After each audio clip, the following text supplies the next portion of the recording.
광주 적십자회관 관장을 비롯한 직원들이 수년 동안 거액의 대관료를 횡령한 사실이 적발됐습니다. 횡령에 연루됐던 직원이 감사를 받고 자살하는 사건까지 있었던 것으로 확인됐습니다. 현지 경찰관 집에 도둑이 들어 현금 수천만 원을 훔쳐 달아났습니다. 도둑이 든 금고에는 수표와 현금, 귀금속 등 4,600만 원어치가 들어있었고 집에는 경찰복도 걸려 있었던 것으로 알려졌습니다. 안철수 의원의 정치 세력화를 돕게 될 실행위원들이 내일 광주 전남북에서 가장 먼저 발표될 예정입니다. 학계와 전문가그룹, 전현직 정치인들이 두루 포함되는 것으로 알려졌습니다. 강훈태 광주시장과 유진용 문화부 장관이 비공개 면담을 갖습니다. 갈등 관계였던 광주시와 문화부 간의 화해 분위기가 조성될 수 있을지 관심이 쏠리고 있습니다. 여러분 안녕하십니까? 광주 MBC 뉴스데스크입니다. 적십자사 광주전남본부의 전현직 간부들이 거액의 횡령을 했다 뒤늦게 적발되었습니다. 1억 원이 넘는 건물 대관료를 빼돌린 혐의를 받고 있습니다. 이 횡령에 연루된 직원이 자살하기까지 했습니다. 첫 소식 김인정 기자입니다. 광주 적십자사 회관입니다. 단체나 모임에 이 회관을 빌려주고 적십자사는 돈을 받습니다. 대관 수임료는 회관 운영에 쓰입니다. 그리고 이제 저희 운영, 저희도 이제 인건비나 이런 것도 저희 일하시는 다른 분들 계시니까 인건비하고 건물 유지보수하고. 그런데 최근 4년간 이 회관에서 70차례에 가까운 대관료가 사라졌습니다. 1억 4천만 원이 넘는 대관료가 전부 전현직 관장의 호주머니로 들어간 겁니다. 서류상으로 대관은 아예 없던 일이 됐고 대관하는 사람들은 영문도 모른 채 현금으로 돈을 내거나 다른 계좌로 입금했습니다. 회관장 결제로 모든 지출이나 수입이 끝나기 때문에 위에 총팀장이나 처장 이런 분들은 그 결제 라인에 전혀 있지가 않았어요. 이런 사실은 지난 7월 적십자사 종합감사에서 처음으로 드러났습니다. 횡령일에 주도적으로 연루됐던 한 직원은 감사가 시작되자 스스로 목숨을 끊기까지 했습니다. 적십자사는 지난 2010년 정기 감사를 했지만 이때는 횡령 사실을 적발하지 못했습니다. 그 근본 감사 결과 2010년 감사 이전에 100여만 원을 횡령한 것으로 드러났으나 당시 그 수익금 관리 처리상 문제점을 발견하지 못하였습니다. 대한적십자사는 현직 관장인 박모 씨를 중징계, 정직이나 해임하기로 하고 퇴직한 관장 김모 씨를 형사 고발했습니다. MBC 뉴스 김인정입니다. 광주 지역의 한 경찰서장에 대해 비리 연루 의혹이 불거져 경찰청 본청 차원에서 감찰이 진행되고 있습니다. 광주지방경찰청 등에 따르면 광주의 한 경찰서장에 대한 진정서가 접수돼 이번 주 초부터 경찰청 본청이 사실 여부를 조사하고 있습니다. 문제의 경찰서장은 전남지역 서장으로 근무하던 시절 금품 비리에 연루됐다는 의혹을 받고 있는 것으로 전해졌습니다. 이에 대해 해당 경찰서장은 진정 내용을 전혀 알지 못한다며 아직 감찰 조사를 받은 것은 아니라고 해명했습니다. 한 간 큰 절도범이 현직 경찰관 집을 털어 달아났습니다. 경찰관 집에 있던 금고를 통째로 들고 달아났는데 여기엔 5천만 원 가까운 현금과 귀금속 등이 들어있었습니다. 송정근 기자입니다. 영광경찰서에 근무하는 현직 경찰관의 집입니다. 어제 낮 시간대에 괴한이 진입해 방 안에 있던 소형 철제 금고를 훔쳐 달아났습니다. 금고에는 수표 3,800만 원어치와 귀금속을 포함해 4,600만 원어치의 금품이 들어있었습니다. 이 울타리를 열고 집에 침입한 범인은 공구를 이용해 뒤쪽 유리창문을 뜯고 범행을 저지른 것으로 경찰은 파악하고 있습니다. 범인은 이 집이 경찰관의 집이라는 사실을 알았을 가능성이 높습니다. 집안에는 경찰복이 걸려 있었기 때문입니다. 경찰관들은 다 이제 예금 근무 사람들 모두 따라가고 있습니다도 다녀놓고. 거액의 금품이 집안에 보관돼 있는 사실에 대해 해당 경찰관은 오래된 집을 고치기 위해 추석 전에 찾아놓은 것이라고 말하고 있는 것으로 전해졌습니다. 봉제 해제했다는 소리만 들었어요. 며칠 전에 깼어요. 하여튼 명절 전후로 깬 걸로 알고 있거든요. 집 근처에 CCTV 등이 없어 경찰이 수사에 애를 먹고 있습니다. 경찰은 내부 사정을 잘 아는 사람의 범행으로 보고 절도 피해를 당한 경찰관의 주변인 등을 상대로 탐문 수사를 벌이고 있습니다. MBC 뉴스 송정근입니다. 정치 세력화를 추진 중인 안철수 의원이 호남에서부터 시동을 겁니다.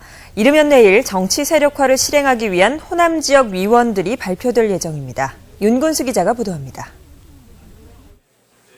안철수 의원의 싱크탱크인 정책 네트워크 내일이 지역에서 정치 세력화에 나설 실행위원들의 명단을 발표합니다.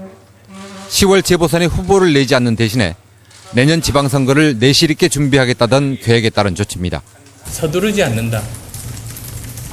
그리고 새해보다는 안철수 현상을 만들어주셨던 국민들의 바람을 제대로 살려서 실행위원은 광주 전남에 50명, 전북에 40-50명 정도입니다.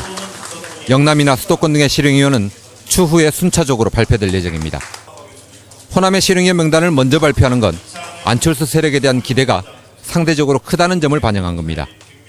실행위원은 학계와 전문가 그룹, 시민사회와 전직 관료, 민주당 출신의 전현직 정치인들이 두루 포함된 걸로 알려졌습니다. 이들은 안철수 의원의 지지 세력 확대와 인재 발굴, 지역의 의제 개발 등 정치 세력화를 추진하는 지역 단위의 활동과 역할을 맡게 됩니다. 또 이들 가운데 다수가 내년 지방선거에 출마할 예정입니다. 그동안 말만 무성했던 지역 조직이 발표되면 안철수 세력의 파괴력이 어느 정도일지 가늠해 볼 수 있다는 점에서 민주당과 내년 선거 입지자들도 발표 내용에 주목하고 있습니다. MBC 뉴스 윤근수입니다. 국립아시아문화전당 건립과 콘텐츠 개발을 위한 내년 정부 예산이 올해보다 큰 폭으로 늘었습니다. 문화부 아시아문화중심도시 추진단에 따르면 내년도 정부 예산안에 포함된 아시아문화전당 관련 예산은 1,788억 원으로 올해보다 25% 늘었습니다. 이 가운데 전당 콘텐츠와 프로그램 개발에 투입될 예산은 443억 원으로 올해보다 6배 넘게 증가했습니다. 추진단은 당초 문화부가 요청한 액수에는 미치지 못했지만 앞으로 5년 동안의 콘텐츠 개발 소요액이 2,500억 원 정도인 점을 감안하면 사업 추진이 무난할 것이라고 말했습니다. 유진용 문화부 장관과 강훈태 광주시장이 만나기로 했습니다. 광주시에 따르면 강 시장과 유 장관이 내일부터 이틀 동안 열리는 한중일 문화장관 회의 기간에 비공개 면담을 갖기로 했습니다. 두 사람의 만남은 수영대회 공문서 위조 사건과 문화전당 법인화 등 현안 문제를 놓고 광주시와 문화부가 갈등을 빚고 있는 가운데 이뤄진 것이어서 면담 결과에 관심이 쏠리고 있습니다.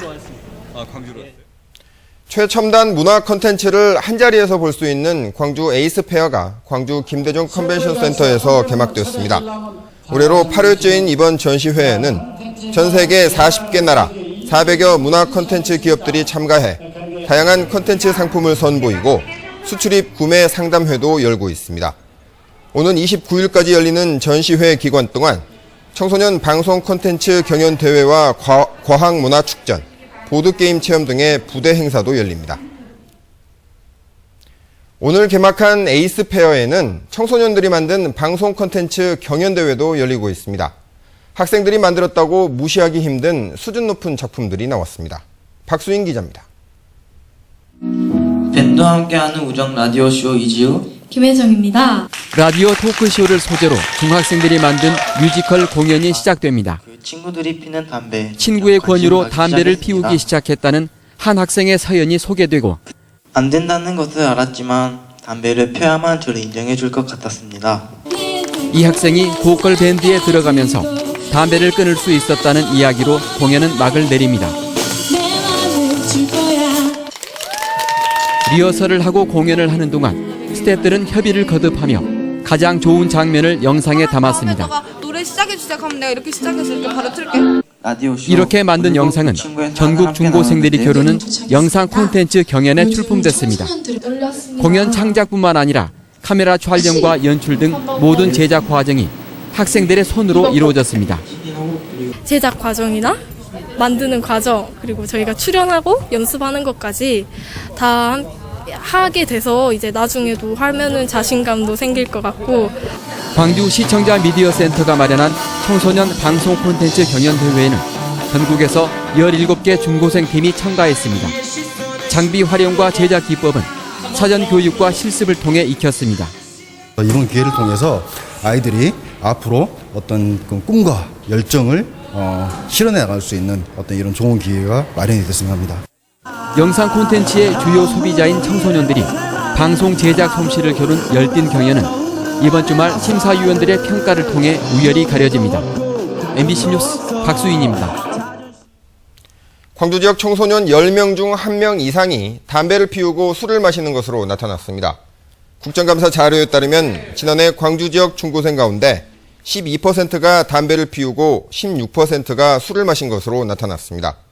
흡연 학생 가운데 2%는 하루 10개 피 이상 담배를 피우고 음주 학생 가운데 46%는 한 차례에 소주 5잔 이상을 마시는 위험군으로 분류됐습니다.